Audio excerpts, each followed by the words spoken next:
সেনাবাহিনী আসার পরে আমরা ঘুরে গেছি। আমি কি বোকাচোদা নাকি আমার কপালে বোকাচোদা লেখা আছে? আর্মি কেন থানায়? আর্মিকে থানা থেকে বের করো। আচ্ছা বাবা আছে এখানে বেরা হবে।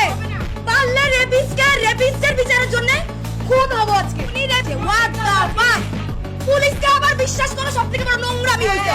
বুঝতে পারছো? ওলা ভাই সব রাখতে। আমরা আর বাইরে যাব না। ও এখন বের হবে। ও এখন বের হবে। আপনার ওয়াইফ হতে পারে। আপনার বোন হতে পারে। আপনার বাচ্চা হতে পারে। ভাই একটু বুঝেন। তারা বলতে এটা তাদের প্রস্তাব ছিল।